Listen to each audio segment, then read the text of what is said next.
Alors bonjour à tous, je suis Frédéric Anfonessine, je suis le modérateur sur ce webinaire destiné à l'innovation dans la digitalisation de la supply chain. Ce que je vous propose en termes d'agenda, c'est un tour de table des différents participants, enfin des contributeurs, une contextualisation du sujet. Ensuite, des retours d'expérience significatifs des différents contributeurs et une ouverture du débat sur les causes, les causes et de la durée importante de ce type de projet et quels sont les points durs que nous avons rencontrés au travers de nos différents sujets. Voilà. Alors, sur le tour de table, je suis Frédéric Anfonessine, je suis Partnership Manager au sein du cabinet Virtual Beehive, qui est un cabinet qui est spécialisé à l'origine sur les sujets de finance de marché, et plus particulièrement de l'asset management. Ce cabinet existe depuis 5 ans. Nous sommes aujourd'hui environ une trentaine de personnes et depuis 2 ans, nous avons été sollicités sur des sujets d'audit et d'études sur l'efficience de la supply chain au travers d'expériences en industrie. Voilà, j'en reparlerai un petit peu par la suite. Je continue, je laisse mes autres contributeurs se présenter. Oui, bonjour, Arnaud, par Arnaud exemple, Delis, fondateur de ou Karl, Bamboo SEO. ou Euh, Hervé. on est une jeune startup qui développons en fait un programme qui va permettre aux acteurs de la supply chain de capturer les informations qui sont dans leurs documents et de venir les intégrer dans tous leurs outils métiers pour éviter la saisie manuelle qui est encore trop présente dans ces métiers-là. Bonjour à tous, c'est Hervé Illion. Donc je suis associé fondateur d'un cabinet qui s'appelle C-Partners. Nous avons à la fois une activité de conseil, mais également d'édition logicielle à travers une solution de jumeaux numériques dédiée à la supply chain opérationnelle et financière. Notre particularité, c'est que nous intervenons aussi bien sur des problématiques de supply chain que j'appelle opérationnelles dans les approvisionnements, la production et la distribution, que sur des aspects qui sont liés à la finance de la supply chain, que ce soit sur des aspects de gestion du cash et du BFR ou que ce soit sur des aspects de financement des actifs de la supply chain. Bonjour à tous, Karl Lauron, j'ai la joie d'être le fondateur de la société Baiko, qui a 6 ans maintenant, et donc Baiko c'est en fait est né de par mon expérience dans la logistique, où j'étais à la CMA CGM, où j'ai eu plusieurs postes, dont le dernier j'étais patron de l'innovation, et ça m'a ouvert les yeux sur les possibilités offertes par les dernières technologies qu'on pouvait mettre au service d'une industrie, donc le shipping, qui est pleine de papier, de processus manuels, un tantinet poussiéreux. Et donc ça fait 6 ans qu'on met du digital dans la supply chain en container. Donc moi j'ai un angle un peu spécifique dans ce débat. Je serai Monsieur Container, alors que je pense que les autres intervenants ont une analyse de la chaîne logistique qui peut être un peu plus large.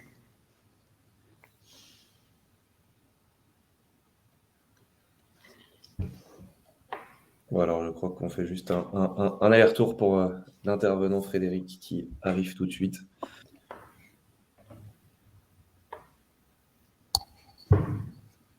Ah, Frédéric, je crois que tu es en mute. Oui, effectivement. Oui, Frédéric, tu es en mute si tu nous entends. Oui, Parfait. J'ai un petit problème, j'entends ni Arnaud ni Hervé. D'accord. Du coup, pour continuer sur sur notre sujet. Alors aujourd'hui, c'est vrai que on se demande tous, bon, pour contextualiser le sujet au niveau de la digitalisation, la supply chain est à l'origine un process plutôt papier. Et donc, du coup, il y a énormément il y a de gros chantiers qui se mettent en place, qui sont de manière parcellaire, un coup au niveau de la logistique, un coup au niveau de la finance, etc., alors que la supply chain englobe l'ensemble de cette chaîne de valeur. Donc, notre sujet va être de discuter des impacts de la digitalisation, avoir nos retours d'expérience par rapport à ce que nous avons vu auparavant, les difficultés, et puis voilà, pour partager nos expériences. Et nous serions ravis de répondre aux questions qui pourront être partagées sur le chat. Voilà. Du coup, par rapport à mes expériences côté Virtual Beehive, nous avons travaillé principalement dans le secteur industriel. Bon, nous sommes sous NDA, donc je ne citerai pas le nom des sociétés, mais il s'agit de sociétés de deux types, soit du shipping, soit du shipping de marchandises, et soit avec des centrales de commercialisation, soit des sociétés de construction de charpentes en bois, voilà, et de fenêtres. Nous sommes intervenus en tant que Virtual Beehive, en tant que conseil sur des audits opérationnels qui ont été ensuite couplés sur de l'IT. Alors, c'est-à-dire quoi? C'est-à-dire qu'on nous a présenté le métier, comment fonctionne l'ensemble de la chaîne de la gestion d'une commande jusqu'à son débouclement au niveau comptable et ses impacts. Et nous avons découpé les différents, rien de bien novateur, mais nous avons découpé les différents métiers et nous sommes ensuite allés sur des recommandations en termes de mise en place de systèmes, puisque la plupart, les trois sociétés pour lesquelles nous sommes intervenus étaient pourvues soit d'un ERP, mais installé de manière partielle, soit gérer tout par du papier, par des dossiers qui étaient dans des repositories plus ou moins partagés, ce qui impliquait forcément une difficulté pour le management pour avoir une vue globale de l'ensemble de ces process et avoir aussi une production de KPI qui soit suffisamment pertinent. Voilà. Donc nous, la difficulté que nous avons rencontrée, c'est effectivement mettre de la digitalisation au sein de tout l'ensemble de ces process, c'est très bien, mais ce sont des cultures différentes métiers, des façons de travailler qui sont différentes, mais que ce soit Karl, Arnaud ou Hervé, vous l'expliqueront beaucoup mieux puisqu'ils sont allés sur de l'implémentation.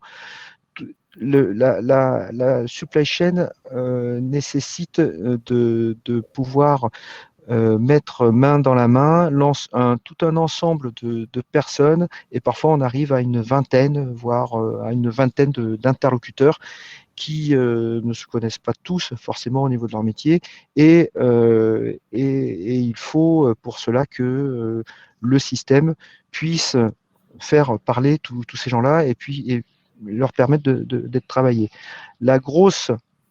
Le sujet principal, et ça l'ensemble des interlocuteurs que vous êtes, vous le savez, le gros point, c'est la data, la valeur de la data.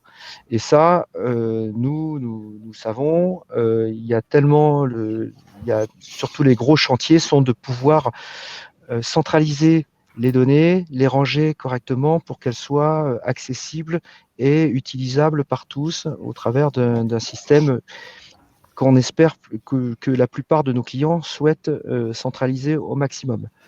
Nous parlerons ensuite plus tard des difficultés de ce genre de sujet. Donc voilà, nous en tant que Virtual Beehive, nous sommes intervenus principalement dans le domaine industriel de la fabrication de fenêtres et de la fabrication de charpentes, et également pour un logisticien.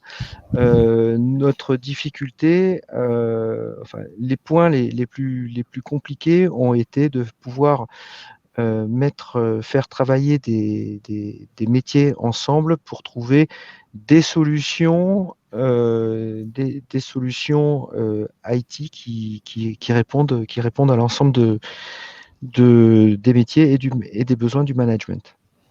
Voilà, je vais laisser mes autres interlocuteurs qui vont plus vous éclairer sur des retours d'expérience en tant qu'auditeur, mais aussi implémentateur, sur des supports métiers qui sont assez différents les uns des autres. Alors, qui commence, Frédéric? Alors, on peut... Karl, par exemple. Partage-nous confiance, Karl. Je tente un démarrage. Voilà. Donc moi, je vais vous faire plonger dans le monde merveilleux du transport en container. Alors, c'est un monde qui historiquement n'était pas très connu, puisque à moins d'habiter au Havre ou à Marseille, personne ne voit très souvent des porte-containers.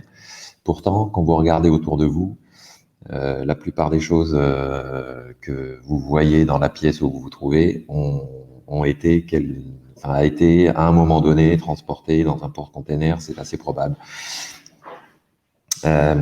Donc c'est une industrie qui est peu connue, mais qui est le poumon de l'économie mondiale.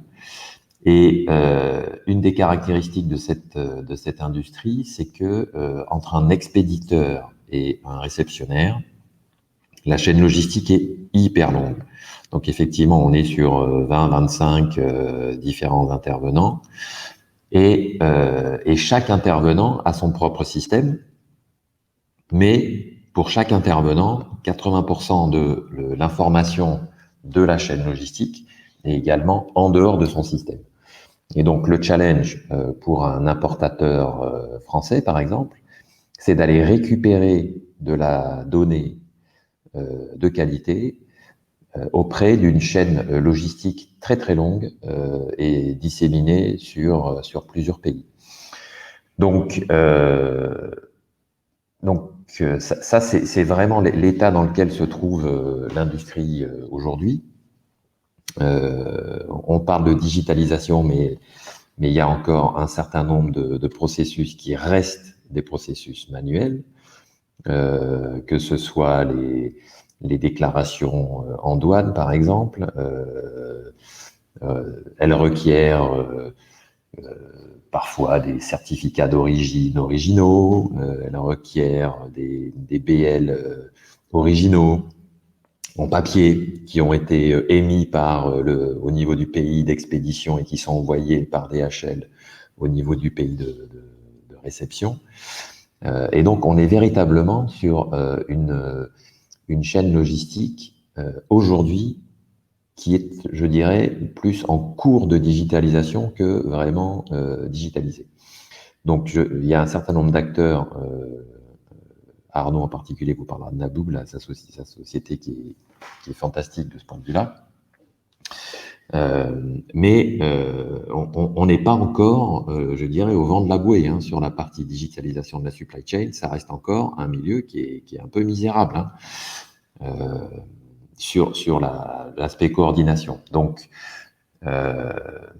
nous, on a sauté là-dessus et on a mis en place dans ce contexte un peu compliqué de supply chain en container, on a mis en place une plateforme collaborative qui permet aux acteurs clés de la chaîne logistique de venir collaborer de façon intelligente sur une espèce de WhatsApp. Et donc ça vient répondre à un problème majeur qui est le partage d'informations et la mise à disposition de la donnée pour l'ensemble des acteurs. Donc même si je démarrais mon propos en disant que cette chaîne logistique en container était peu digitalisée, on arrive quand même à faire des choses assez belles, en digitalisant malgré tout un certain nombre de processus. Et donc, la première expérience que je peux partager avec vous, c'est avec un de nos clients qui bouge plus de 200 000 containers chaque année. Cette expérience était assez belle, déjà d'un point de vue organisation, parce que ce client-là était assez mature sur sa capacité à intégrer des processus d'innovation et des processus digitaux, ce qui n'est pas le cas de tout le monde, hein. Vous avez beaucoup de sociétés qui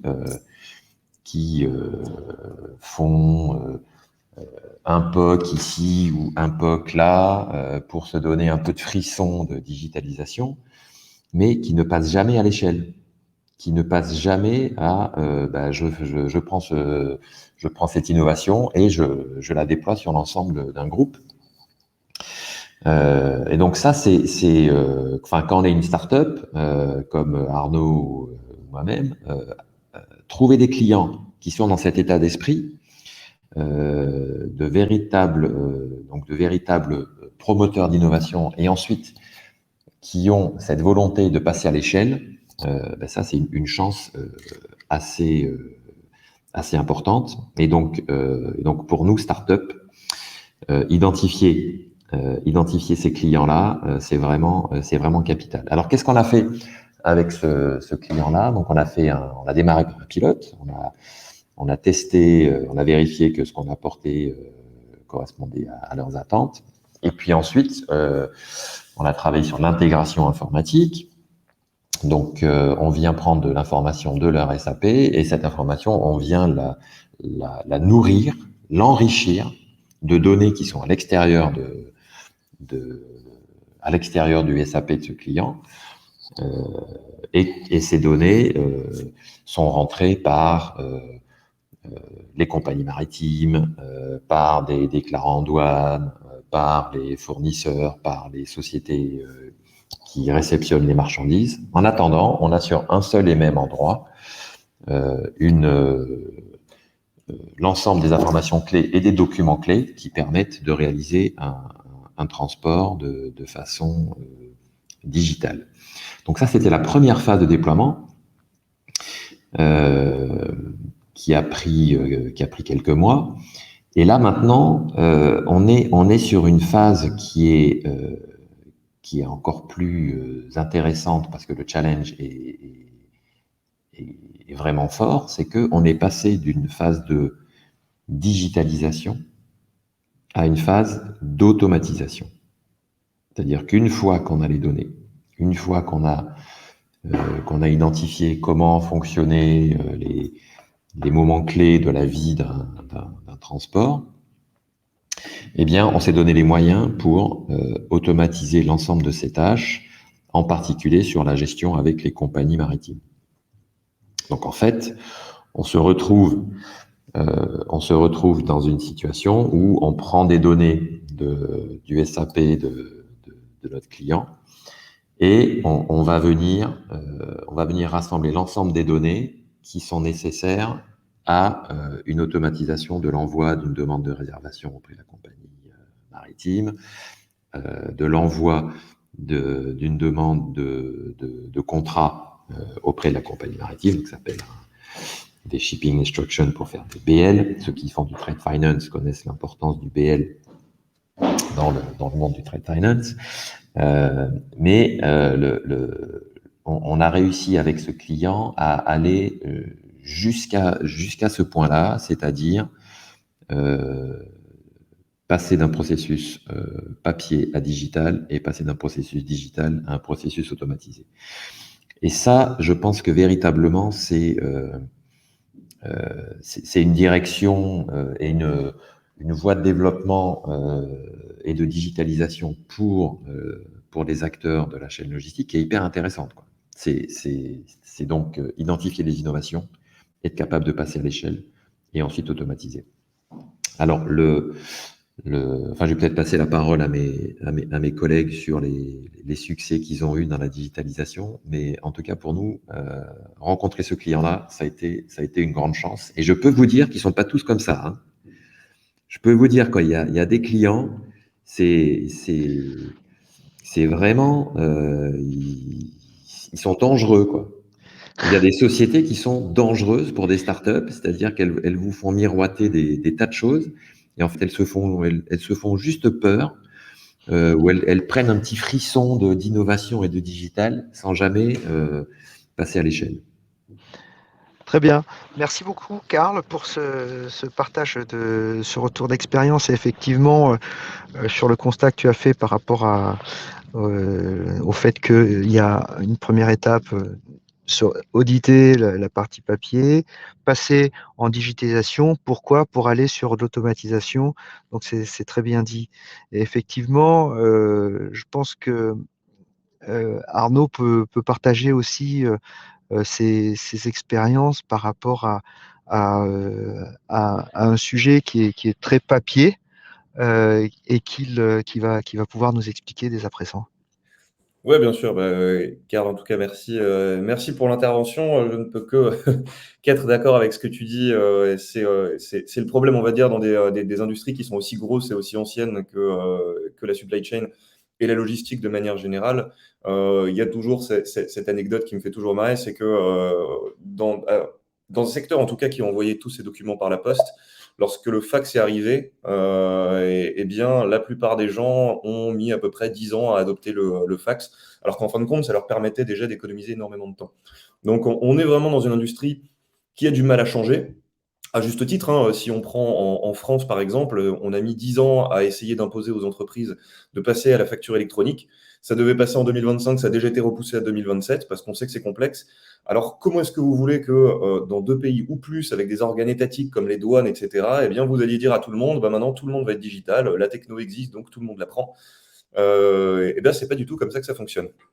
Alors, pour reprendre finalement un petit peu les chiffres que Karl nous donnait, hein, il faut comprendre que l'envoi d'un seul container, aujourd'hui, on parle de 36 documents originaux qui sont émis et 240 copies.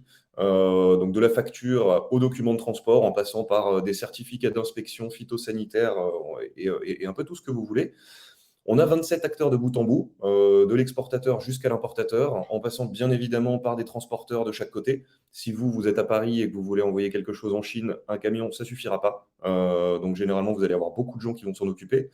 Et on a en moyenne 10 jours à traiter les documents. C'était une étude qui avait été faite par Maersk il y a quelques années, dont l'objectif en fait était de voir si on prend un container qui envoie des avocats et des roses depuis l'Afrique, je ne sais plus quel pays c'était, mais vers la Hollande, qui est le premier consommateur européen d'avocats, qu'est-ce que ça implique? Ils ont vu que ça prenait à peu près 31 jours, qu'il y avait plus de 100 personnes qui allaient toucher à la cargaison, qu'ils avaient une trentaine de documents et qu'ils avaient passé 10 jours, donc quand même un tiers de la transaction, 10 jours à attendre que les documents soient processés. Donc on remarque bien que ça c'est un problème. Les volumes, ils sont gigantesques, hein. On parle de 28 milliards de documents qui sont en circulation constamment chaque année, hein, dans le commerce international. On est à peu près dans les dernières estimations, mais qui ont quelques années, donc je l'ai baissé, mais on était à 1300 milliards, hein, donc 1,3 trillion de dollars dans le coût de traitement des documents pour la supply chain. Et on est à plus de 200 interactions pour une seule expédition. Donc ça veut dire que les documents qui sont liés au transport de la marchandise vont avoir plus de 2 ans d'interaction. Il va y avoir des gens qui vont devoir lire une information, la saisir quelque part. Et évidemment, on se heurte à d'autres problèmes. Et qu'on n'a aucun standard, ou en tout cas très peu. Si maintenant on prend les documents administratifs uniques de douane ou des choses comme ça passe. Mais techniquement, chaque entreprise peut émettre une facture comme elle le veut. On peut les envoyer un peu comme on veut, hein. Si aujourd'hui on a envie de l'envoyer par mail, on l'envoie par mail. Si on veut l'envoyer par fax, on peut. Et la plupart même des grands groupes se plaignent du fait qu'ils n'ont pas forcément une EDI avec tout le monde. Toutes les entreprises de la supply chain ne sont pas des mastodontes qui peuvent se payer un SAP et communiquer. Donc, on se retrouve avec des opérations très manuelles, des docs qui arrivent en papier. Alors, heureusement, le Covid est passé par là et il n'a pas eu que du négatif, hein. Le Covid a frappé très, très durement le commerce international, mais il a permis de passer à l'email parce que les postes ne marchaient plus très bien l'année dernière. Du coup, on a déjà une bonne masse de documents qui sont on va dire dématérialisés, c'est-à-dire qu'ils arrivent par email, mais ça ne change pas que ça reste un PDF qu'il va falloir traiter. Et on a évidemment un manque de communication, hein. Encore une fois, c'est ce que Karl disait, c'est-à-dire que chaque entreprise va avoir un logiciel différent. Si l'un a SAP, l'autre peut avoir Oracle, l'autre peut avoir un logiciel in-house. Et il va en être de même en fait pour toutes les opérations. Votre logiciel de gestion de transport, vous, transporteur français, n'est pas le même que le transporteur chinois, ne sera pas le même que le transporteur américain.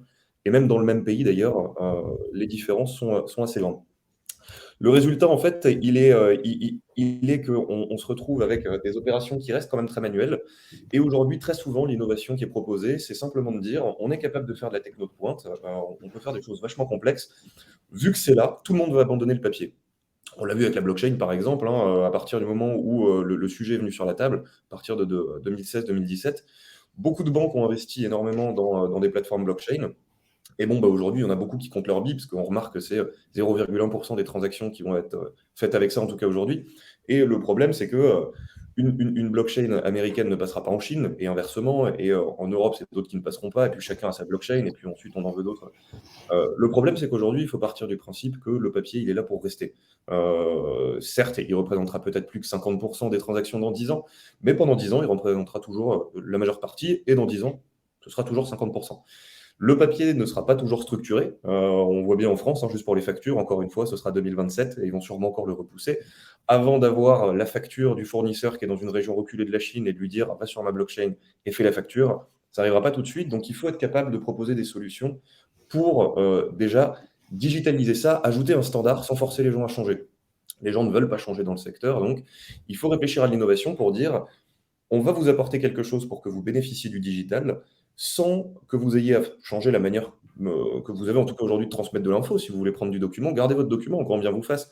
On va créer des technologies pour prendre les infos des documents, les mettre sur des plateformes de visibilité, vous permettre de pouvoir créer des jobs de transport immédiatement, mais ensuite continuer à envoyer vos documents à l'acteur d'après pour que soit ils refassent la même chose à la main, soit ils utilisent aussi une plateforme comme ça. Que les gens en fait soient un peu libres et qu'on n'essaie pas de leur imposer un standard et l'obligation vraiment de changer la façon qu'ils ont de fonctionner parce que on l'a bien vu par le passé et on le voit aujourd'hui, ça ne marche tout simplement pas dans le secteur. Donc l'objectif, c'est un peu de créer des connecteurs. Nous, c'est ce qu'on fait chez Nabo, hein, parce que pourquoi est-ce qu'on est chez Finance Innovation? C'est parce qu'à la base, on vient du crédit documentaire. Donc on a toujours eu une appétence pour les documents du commerce international. L'objectif pour nous, c'était d'extraire les informations des documents qui, dans les crédits documentaires, qui est un gros instrument de paiement dans le commerce international, sont quasiment toujours en papier, si ce n'est dans 100% des cas.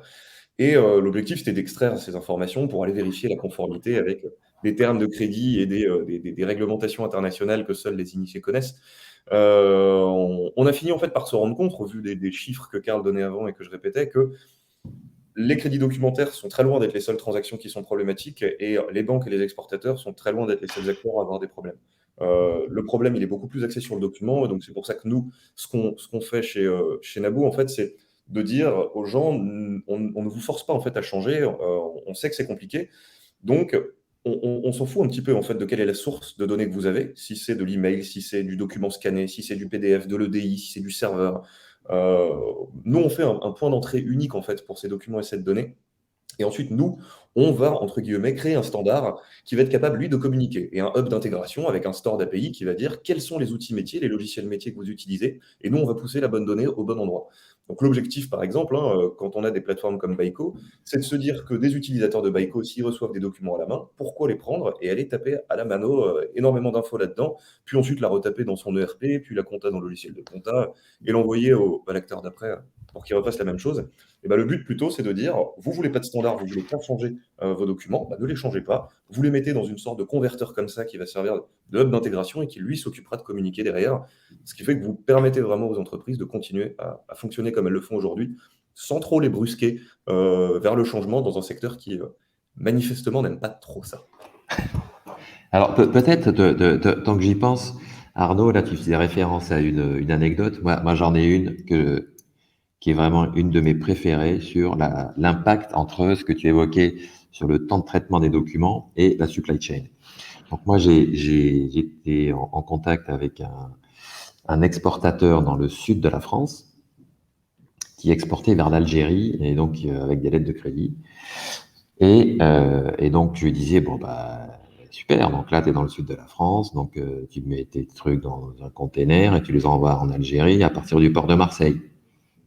Ah non, non, non, non, non, non, non, non, non, non, non, mais on peut pas.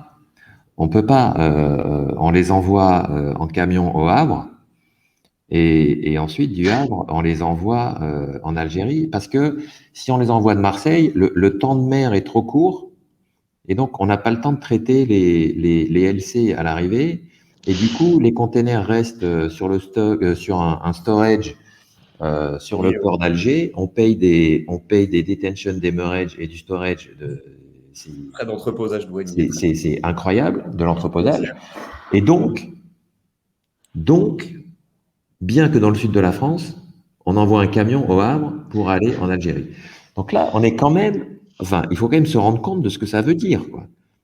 On est sur une espèce d'inefficience entre un traitement documentaire et une supply chain physique. C'est qu'il y a Robert et son camion vert qui a fait 900 bornes parce qu'on n'est pas capable de traiter les documents de façon en temps et en heure. suffisamment rapide.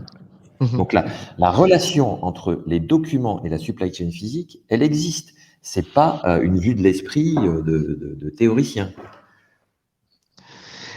Merci Karl pour ces remarques. Merci Arnaud pour ton retour d'expérience. Je propose que Hervé maintenant partage également. Hervé qui est quelqu'un qui connaît parfaitement bien la supply chain physique pour avoir été vraiment très opérationnel sur le sujet. Et bon, je te laisse nous partager tes retours d'expérience. Merci Frédéric, et je rebondirai aussi sur ce qu'ont dit à Karl et Arnaud. Alors, peut-être quelques points déjà pour préciser qu'en ce qui nous concerne, ça fait une dizaine d'années qu'on travaille dans la supply chain. Moi-même, je suis dans cet univers-là depuis plus de 25 ans.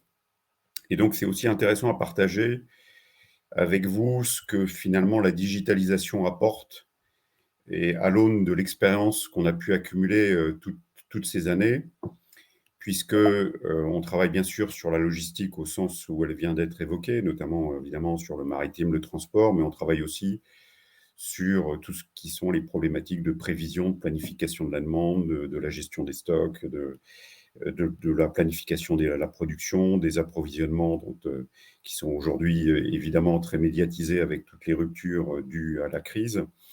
Mais donc, on travaille historiquement sur tous ces aspects de supply chain et de planification de la supply chain qu'on appelle de bout en bout d'une part, et puis qui ont également aussi, je l'ai dit en introduction, des impacts sur les aspects flux financiers et flux de cash et vice-versa. Et donc, ces dernières années, on est de plus en plus amené à travailler en effet sur des projets de digitalisation de supply chain. Donc, je vais en dire un mot aussi sur ce que l'on entend, nous, par digitalisation en complément de ce qui a été dit.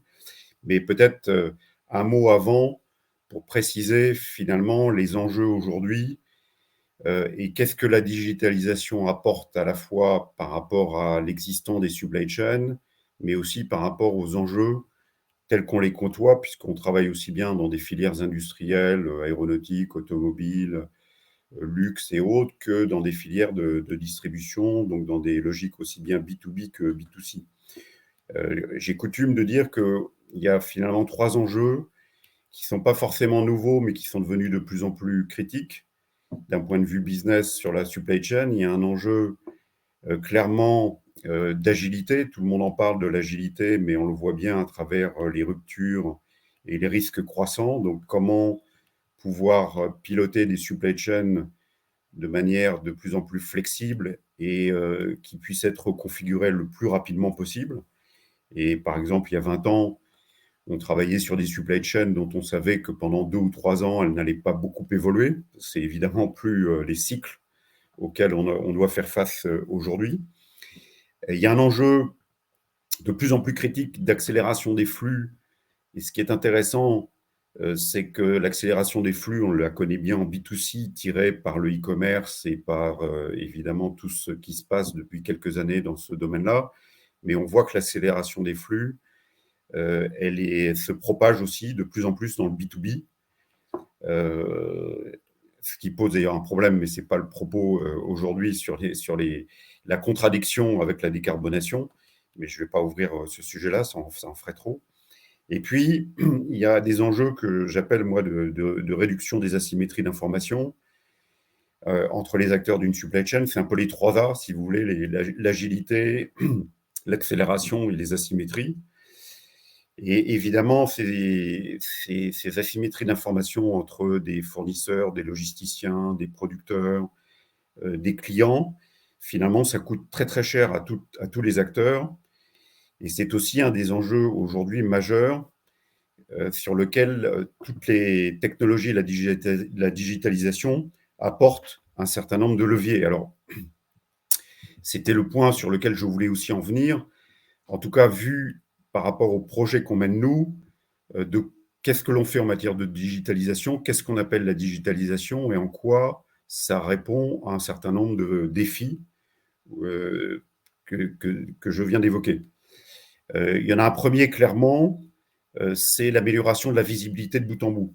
Donc, on travaille aussi bien chez des grands industriels que sur leurs fournisseurs ou leurs clients pour faciliter à travers des plateformes digitales un partage d'informations et faire en sorte, par exemple, que des prévisions, chacun ne réinvente pas les prévisions, mais qu'on ait un partage un peu plus facile de prévisions collaboratifs ou même, par exemple, de partage de visibilité sur les stocks, plutôt que chacun reconstitue à son niveau des stocks dont on voit bien derrière l'intérêt. Donc la partie visibilité, c'est clairement un des atouts aujourd'hui de la digitalisation, en tout cas un des leviers. Il y a un deuxième levier qu'on n'a pas évoqué jusqu'à présent, mais évidemment qui est important, qui est celui de... Alors, j'aime pas beaucoup utiliser des buzzwords, mais qu'on appelle de l'intelligence artificielle, sachant que l'intelligence artificielle, c'est pas né depuis quelques années, ça a des dizaines d'années, mais on n'avait pas forcément des technologies aussi puissantes qu'aujourd'hui. Mais ce qui est clair, c'est qu'aujourd'hui, il y a un certain nombre de leviers aussi d'utilisation, finalement, de ce machine learning, de cette intelligence artificielle, peu importe comment vous voulez l'appeler, mais qui va permettre de faciliter l'anticipation, qui va permettre aussi d'automatiser certains des processus, et qui est clairement aussi un axe qui est assez intéressant dans la partie digitalisation.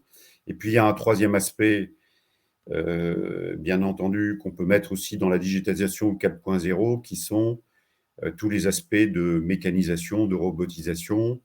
Par exemple, dans la supply chain, on a beaucoup insisté sur la chaîne de transport, mais il y a aussi la logistique d'entreposage. Et c'est vrai qu'aujourd'hui, s'agissant des entrepôts, on a des technologies qui permettent d'améliorer fortement la flexibilité, la robotisation de ces entrepôts. Donc, c'était pour brosser un petit peu, en tout cas dans les projets qu'on mène nous, ces aspects de digitalisation. Et je voudrais quand même conclure sur un point qui recoupe finalement ce qu'ont dit aussi Karl et Arnaud, qui sont finalement les freins où aujourd'hui, par rapport à tout ce qui est communiqué autour de ça, qu'en est-il réellement? Parce que c'est vrai qu'on a tous, beaucoup d'entreprises, on a tous, il y a quelques années, poussé des logiques de proof of concept, de pilote, mais on s'aperçoit que ce n'est pas tellement les POC qui sont difficiles à faire, c'est le passage d'un POC à un véritable déploiement d'une solution par rapport à tous les impacts que ça suscite. Et si je partage un peu mon expérience aujourd'hui sur 2 freins majeurs que l'on constate dans ces projets de digitalisation, en fait, ce n'est pas du tout la technologie. C'est-à-dire que finalement, aujourd'hui, il y a des technologies extrêmement puissantes, hein, et donc, ce n'est pas du tout une question de maturité technologique, et je crois que ça a été très bien dit, je le partage. Les 2 freins, c'est une maturité en termes de collaboration, volonté de partage. Et ça, j'aurais tendance à dire que dans la supply chain, je le constate moi depuis 20 ou 25 ans, si les acteurs veulent pas partager de l'information, se font pas un peu plus confiance, même si on a des super technologies très très faciles pour partager l'information et la data, ça se fera pas. Donc cet aspect aussi de maturité des organisations et des acteurs, elle est absolument clé. Et puis, évidemment, il y a un deuxième aspect qui a été évoqué, que je partage aussi totalement, c'est la maturité de la data. Ce qui n'est pas une question uniquement de est-ce que j'ai des data qui sont propres et qui sont exploitables. C'est en fait qu'historiquement, on a des data qui sont cloisonnées, qui sont éparpillées dans beaucoup de systèmes d'information différents. Dans la supply chain, vous avez des ERP, vous avez des logiciels de gestion d'entrepôt, vous avez, on vient de l'évoquer, de la gestion de transport, vous avez encore beaucoup d'opérations parfois qui sont manuelles et papier. Et donc, la question aussi de fond, c'est bien sûr cet aspect de la data, son niveau de maturité, son accessibilité, parce que si on ne peut pas aller chercher les data et les exploiter, ce n'est pas la peine à ce moment-là de mettre des super couches d'algorithmes et d'IA si on n'a pas la matière première. Hein. Voilà ce que je voulais partager avec vous également en complément de ce qui a pu être dit dans ce tour d'horizon. Hein. Ouais, est-ce que je peux me permettre de réagir sur ce que tu viens de dire, Hervé?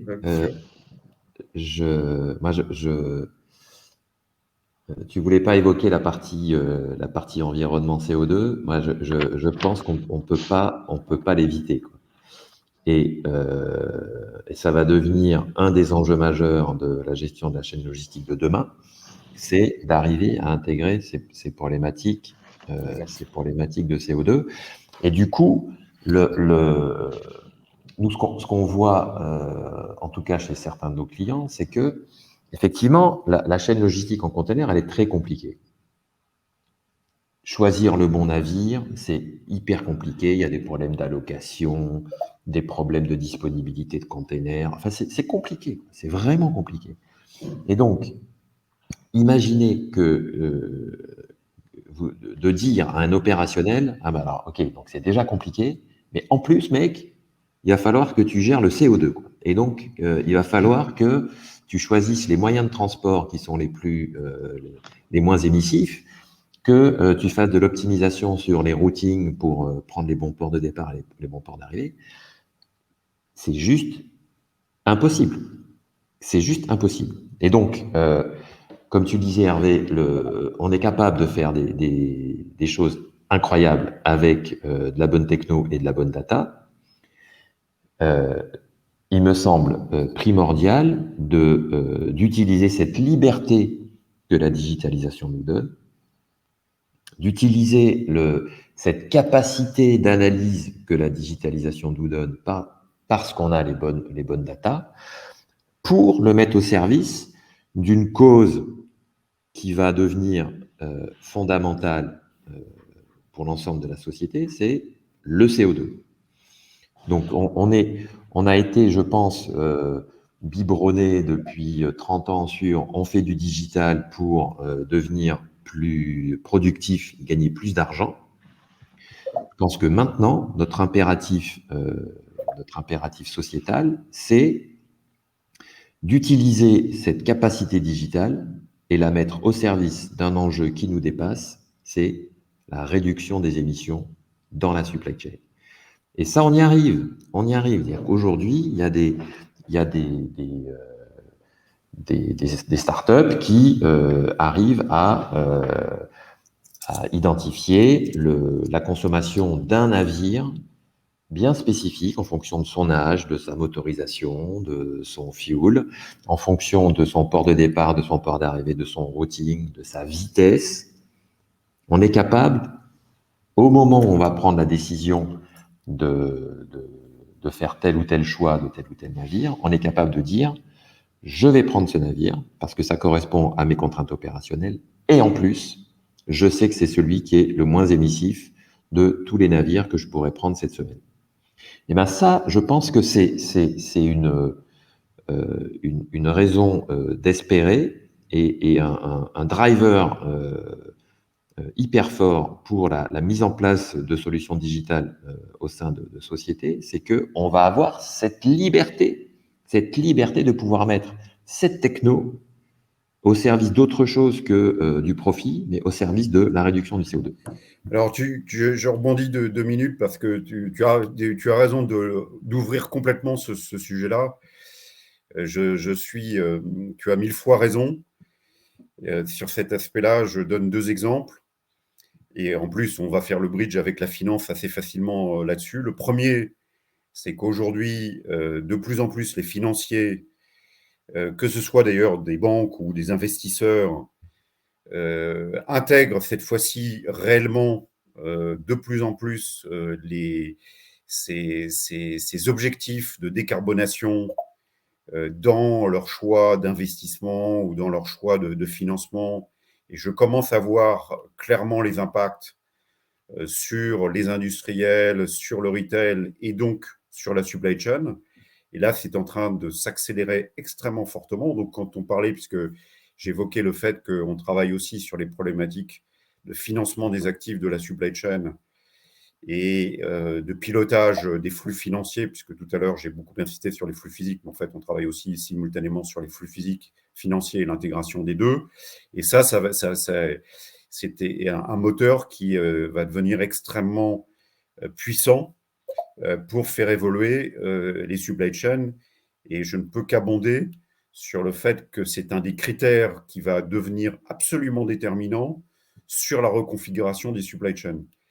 Et d'ailleurs, comme l'histoire se répète, et que j'ai pas mal d'années d'expérience, c'est assez amusant de voir qu'après, pendant 20 ans, on n'a fait que parler de globalisation des supply chains, mondialisation, et que tous les cabinets, à commencer par les cabinets de stratégie, parlaient de comment mondialiser la supply chain, etc. On commence maintenant à nouveau à parler de régionalisation et de retour à la proximité, y compris par nos politiques qui font mine de découvrir que finalement, il y a tout un tas de produits qu'on faisait dans les pays à l'époque low cost, mais qui ne le sont plus du tout, et qu'il est urgent de rapatrier, sauf que ça ne va pas se faire en un claquement de doigts. Donc, c'est assez amusant de voir que 20 ou 25 ans plus tard, on est en train de prendre le chemin exactement inverse de celui qu'on a poussé pendant toutes ces dernières années, au motif à la fois de la souveraineté et au motif de la décarbonation. Mais ceci dit, cela juste pour préciser que c'est évidemment un driver qui va changer profondément la nature des chaînes logistiques et du supply chain. Et je rajouterai pour terminer sur ce propos, puisque je parlais de jumeaux numériques, puisque dans nos activités, nous avons bien sûr des projets sur lesquels nous aidons nos clients à simuler pour optimiser complètement leur supply chain de bout en bout. Et c'est vrai que jusqu'à présent, on n'intégrait pas réellement, ou je dirais que de manière très anecdotique, l'aspect de la contribution carbone. Il est clair qu'aujourd'hui, on nous demande d'intégrer, et tu en as donné un bon exemple, des calculs de contribution carbone, mais des calculs extrêmement précis, donc pas uniquement du déclaratif un peu bidon, comme beaucoup d'entreprises en avaient l'habitude, des calculs extrêmement précis sur les flux de transport, sur les flux de production, exactement comme on intégrait avant des calculs précis de coût de revient.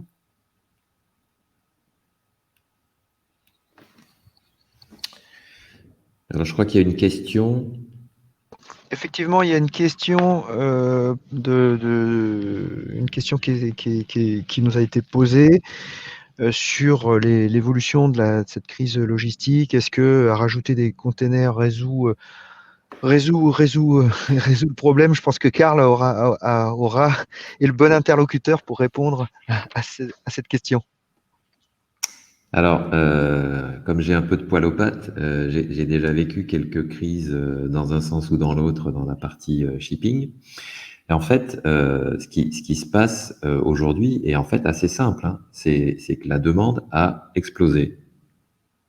La demande a explosé et elle va bien au-delà de la capacité de la supply chain actuelle. Donc, effectivement, aujourd'hui, il y a pendant le Covid, pendant le Covid, plus personne n'allait au resto, au cinéma, et donc il y a eu des achats compulsifs de tas de choses dans le e-commerce. Par exemple, Decathlon a augmenté très significativement le poids de ses containers parce qu'il a augmenté très significativement les ventes de fonte parce que les gens n'allaient plus dans les salles de muscu, mais faisaient de la muscu chez eux. Et donc, À la maison. Ouais. À la maison, c'est juste, enfin, bref, c'est incroyable. Donc la demande a augmenté. Ensuite, les États se sont mis à déployer des montants incroyables pour booster l'économie, et donc la demande a été soutenue. Donc cette demande a surpris tous les acteurs de la logistique, et du coup, il n'y a pas assez de bateaux, il n'y a pas assez de containers. Sur les ports américains, il n'y a pas assez de truckers. Donc, comme il n'y a pas assez de truckers, eh ben, les terminaux sont pleins. Ils sont pleins parce qu'on n'arrive pas à évacuer les containers des terminaux. Donc, les bateaux attendent à l'ancre devant les ports. Voilà, on est face à une demande qui est supérieure à la capacité logistique. Alors, ce qui va sans doute se passer. Alors, le corollaire de tout ça sur la partie maritime, c'est que c'est là où c'est une industrie qui est merveilleuse. C'est que quand on arrive à pleine capacité des bateaux, les prix explosent. Mais vraiment explosent. Donc, on a vu des x2, x3, x4, x5 sur les prix de containers, des niveaux historiques absolument, c'est incroyable. Donc tout le monde, tous les acteurs poussent des hauts et des A sur le prix du container. Mais les prix du container est élevé, effectivement, c'est un problème. Mais ce que les acteurs oublient de dire, ceux qui font de la logistique et de l'e-commerce, c'est que leurs volumes ont aussi augmenté, quoi, et que leur business n'a jamais été aussi bon. Donc, il faut aussi regarder ça en se disant, mais en fait, sur longue période, le profit des compagnies maritimes, c'est à peine au-dessus du coût du capital. Parce que là, effectivement, les profits sont extraordinaires, mais pendant des années, ça a été au ras des pâquerettes, voire négatif. Et pourtant, un navire, c'est 150 millions de dollars. Un nouveau service à mettre en place entre l'Asie et l'Europe, c'est 1 milliard. Enfin, ce sont des chiffres absolument monstrueux. Et donc, ce qui est en train de se passer, c'est que donc, la demande a fortement augmenté. Les constructions de bateaux n'ont jamais été aussi fortes pour répondre à cette demande. Donc, les nouveaux navires, ça met quand même 18 mois à construire un navire. Donc, les nouveaux navires sont en train d'arriver. On va sans doute aller vers une stabilisation de cette crise. Et si les économies sont plus sous perfusion d'argent public, peut-être que la demande va moins croître ou baisser un petit peu. Et du coup, on risque de passer sur un effet inverse, où peut-être qu'il y aura trop de navires, bientôt trop de containers, Au vu de la demande. et que les prix vont redevenir des prix historiques. Donc en fait, ce qui se passe aujourd'hui, c'est très simple. La demande est au-dessus de la capacité logistique. Je voudrais aussi compléter, parce que il y a un élément bien connu en supply chain qu'on appelle l'effet coup de fouet, qui est le fait que chacun des acteurs, du plus en aval ou plus en amont, finalement, suranticipe. Et c'est le fameux effet coup de fouet dans lequel une demande de 100, l'acteur qui est un distributeur va peut-être la mettre à 110, le fournisseur à 120, ça marche dans les deux sens. Et donc là, on est typiquement aussi probablement dans un effet de cette nature, c'est-à-dire effectivement des anticipations qui font que il y a une surréaction à tous les niveaux, mais dans les phénomènes de crise, c'est toujours soit l'un, soit l'autre, puisqu'on sait que soit il y a un phénomène, je dirais, d'anticipation très fort à la hausse, soit au contraire exagérément à la baisse. Donc on est aussi probablement sur un phénomène qui est amplifié par ça, et qui d'ailleurs pose toujours des problèmes de fond dans les supply chains, ce fameux effet de coup de fouet, qui est d'ailleurs lui-même aussi un des aspects que j'évoquais tout à l'heure quand je disais qu'un des enjeux, c'était améliorer la visibilité et améliorer le partage d'informations pour éviter que chacun des acteurs recrée ou recalcule sa propre prévision de demande. Mais il y a aussi un autre aspect derrière ça, c'est qu'on paye de plein fouet ce que j'évoquais tout à l'heure, c'est-à-dire le flux tiré et l'accélération des flux, parce que pour éviter des phénomènes de stop and go comme ça, bien entendu, vous les évitez mieux si vous savez à peu près correctement gérer des stocks à différents niveaux. Alors, je ne dis pas que c'est facile, mais en tout cas, c'est un des aspects qu'on est amené, nous, souvent à traiter. Et vous observerez, par exemple, dans ce que l'on dit actuellement sur les ruptures liées à la fois à des problématiques, en effet, de logistique concrète et liées à des problématiques de pénurie, que tous les acteurs, par exemple, dans l'automobile, ne sont pas du tout logés à la même enseigne. Peu ont remarqué, par exemple, dans les médias, chez les grands constructeurs automobiles, ils ont observé que finalement, ils perdent 20 à 25% de production à cause des ruptures. Mais vous aurez observé que si vous prenez Tesla, au contraire, continue sur une croissance extrêmement élevée et n'a fait aucune mention de rupture et de problématiques de perte de vente à cause de ça. Donc, cherchez l'erreur quelque part. En tout cas, je vous livre à votre réflexion cette différence qui peut s'observer aujourd'hui quand on regarde certains des acteurs dans les filières industrielles et les conséquences chez les uns et chez les autres des ruptures qu'on observe.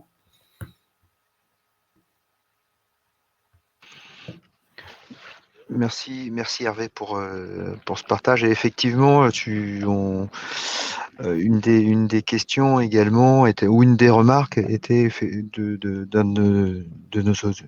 d'une des personnes qui participent à notre webinar, et également que le coût est déterminant et qu'aujourd'hui, il n'est pas forcément totalement répercuté au niveau du client final, qui, pour le coup, cela fait rogner les marges des PME à l'import et à l'export.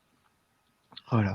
Ouais, c'est vrai qu'il y a certains produits qui sont très sensibles. C'est ça. Par exemple, vous mettez assez peu de canapés dans un container. Donc, si Oui. le container il passe de 1000 à 10 000, et ben, s'il y a 4 canapés dans un container, ben voilà. Bon, après, il y a d'autres produits qui sont moins sensibles, hein, mais effectivement, certains types de produits sont très impactés par cette hausse du prix du fret. Oui, puis on pourra observer, j'aime bien le dire, qu'il y a quand même un extraordinaire paradoxe actuellement dans lequel on pousse, et notamment les jeunes, tant mieux d'ailleurs. Ils poussent énormément à la décarbonation et sont probablement beaucoup plus sensibles qu'on l'était, c'est une évidence, il y a une vingtaine d'années, tout en étant aujourd'hui des consommateurs effrénés qui souhaitent les produits le plus rapidement possible, avec une accélération, puisque maintenant, si on prend aussi le dernier kilomètre, on a beaucoup parlé des chaînes longues et de toute la complexité qui a été évoquée. Mais si on prend le dernier kilomètre, on voit bien qu'aujourd'hui, on est sur des exigences de plus en plus rapides, puisqu'on voit à Paris maintenant tout un tas de publicités avec des startups pour livrer en moins de 10 ou 15 minutes. Donc, c'est extraordinairement paradoxal à la fois d'avoir des exigences de consommation où on souhaite les produits le plus rapidement possible et en même temps de se faire le chantre de la décarbonation, parce que si on fait le lien entre les deux, chacun devrait savoir quand même que plus on accélère les flux, plus on exige d'avoir tous les produits disponibles le plus vite possible, plus ça va coûter fortement sur la chaîne, sur les émissions carbone. Mais malheureusement, je crains que ce constat-là ne soit pas encore suffisamment partagé. Oui, je pense effectivement que effectivement, ce que tu fais bien de faire ce constat et que nous constatons tous. Et je pense que ça sera un des mots de la fin et de conclusion, c'est qu'effectivement, cette digitalisation, etc., l'accélération de la volonté de consommation, surtout notamment au travers de ces crises sanitaires que l'on a eues, bon, malheureusement pour la planète, je crois qu'il faut se reposer certaines questions. Et, le bilan carbone est pas forcément à l'avantage de toutes les évolutions que le consommateur a envie de voir aujourd'hui, malgré le fait qu'il il se sent sensible à la préservation, bien évidemment, de l'environnement, mais il y a une certaine dichotomie entre tout ça, quoi. Voilà. Clément? En fait, Oui. tu sais, Frédéric, Oui. Oui. la planète, elle s'en fout, hein. La La- planète, elle va survivre. C'est plutôt nous qui nous, devrions être effectivement, intéressés par ce qui va se passer pour nos enfants et nos petits-enfants. La planète, elle s'en fout. elle restera. Effectivement, tu as raison, tu as raison. Après, effectivement, c'est l'être humain qui devrait qui se pose déjà des questions, mais bon, qui continue à aller sur un mode de consommation et de pensée peut-être individualiste. Bon, après, on n'est pas là pour en parler. Voilà. Clément, est-ce que tu es encore en ligne? Je suis avec vous. Oui. On avait une question du coup de Jean dans le chat sur justement les liens entre enfin les annonces de Carrefour hier. Je ne sais pas si vous y avez répondu ou pas. Non. D'accord. On y a répondu, non, mais c'est sûr, ouais, par rapport à Donc, ce qu'on pense des annonces donc de... du coup, je peux la lire peut-être pour les gens. Ouais, voilà. Donc, que pensez-vous des annonces de Carrefour faites hier sur ses investissements dans le digital? Est-ce qu'un acteur comme Carrefour peut réellement concurrencer Amazon? Ouais, bon, pour reprendre un petit peu le sujet, hein, c'est les annonces de Carrefour qui veulent augmenter de 600 millions leur ROC en faisant du full digital d'ici 2026. Bon, après, je pense que avec comme Karl doivent être bien au courant de la force de frappe logistique d'un groupe comme Amazon qui l'a construit de très longue date. Je pense qu'avant que quelqu'un ait autant de bateaux, de camions et d'avions qu'eux, je sais plus, c'est quasiment la première flotte, la première flotte au monde pratiquement en avion. Je pense qu'il faut un peu plus que 600 millions pour avoir une partie de la flotte d'Amazon. Carrefour était quand même un des premiers dans mes souvenirs hein, à aller. Il était numéro 2 mondial, je crois, derrière Walmart il y a encore quelques années. Donc après, ils ont une force de frappe, mais au niveau vraiment de l'hypermarché, je pense que le réseau tentaculaire qu'on a quand on voit que je sais plus, ils sont en Slovaquie ou je sais plus où, Amazon, ils sont en plein milieu de l'Europe, on peut carrément leur renvoyer des capsules de café quand on estime que c'est pas très bon, et puis ils peuvent le redispatcher après. Je pense que leur réseau logistique est une force et que c'est pas juste leur site internet. Et qu'a priori, le chantier peut être très long pour un groupe comme Carrefour avant d'arriver à quelque chose de plus Ouais, accessible. je voudrais faire deux observations. Ayant, comme je l'ai dit, un certain nombre d'années d'expérience derrière moi, je pense que beaucoup ont oublié qu'Amazon, au départ, avant, et là je parle avant l'éclatement de la bulle Internet dans les années 2000, donc là ça commence à dater, mais c'est tout de même intéressant de rappeler qu'Amazon a démarré, comme beaucoup à l'époque, en ce qu'on appelait des pure players, hein, c'est-à-dire comme une place de marché sans aucun actif logistique. Ils ont commencé à assez bien marcher. Et assez rapidement, Jeff Bezos a décidé d'investir massivement sur la partie de la logistique physique et sur tous les systèmes d'information associés. Et je me rappelle à l'époque, beaucoup d'analystes ne comprenaient absolument pas pourquoi Amazon commençait à effectivement brûler beaucoup de cash, parce que c'est évidemment très capitalistique, beaucoup de cash pour construire ses propres entrepôts, son propre système d'information logistique, ses propres moyens, et pourquoi ne pas rester uniquement un pure player et s'appuyer sur des prestataires logistiques et autres. Hein. Donc, il a été décrié pendant des années, et donc je le rappelle parce que peut-être beaucoup l'ont oublié ou ne le savaient pas, jusqu'au moment depuis effectivement un certain nombre d'années où on a découvert, on s'est rendu compte que finalement c'était un modèle extrêmement redoutable qui aujourd'hui fait la fortune d'Amazon, puisque la fortune d'Amazon, elle n'est pas uniquement liée évidemment à la plateforme digitale de e-commerce, et même avec toute la largeur de référencement et puis tout son écosystème, elle est effectivement liée, personne ne le conteste plus, à la formidable capacité logistique qui est totalement inégalé aujourd'hui sur le plan aussi bien des systèmes d'information qui sont extrêmement sophistiqués que, évidemment, toute la partie physique, y compris dans les entrepôts, sur lequel je pense aucun prestataire logistique peut égaler actuellement la force d'Amazon. Donc, je disais ça pourquoi ? Parce que c'est 20 ans d'investissement, de maîtrise, de savoir-faire qui se sont constitués peu après le démarrage de la de Amazon. Donc, cet aspect-là, ce n'est pas quelque chose qui peut se transformer pour un autre acteur, comme ça, en quelques années ou d'un seul coup d'un seul.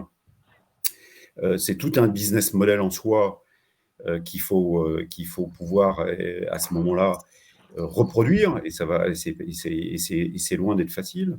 Et la deuxième observation que je voudrais faire, c'est que la digitalisation, alors je ne connais pas suffisamment les projets de Carrefour, donc je ne peux pas là en parler de manière précise, mais ce que je peux observer, c'est que la digitalisation, c'est pas uniquement automatiser ou rajouter un peu d'intelligence ou de la productivité sur des processus existants. C'est finalement transformer profondément les business models si on veut tirer parti de la digitalisation. Donc, ce n'est pas uniquement une question de somme que l'on peut mettre pour faire de la digitalisation, c'est quel est le business model de demain, quel est le business model qui va sous-tendre les investissements qu'on veut faire en digitalisation.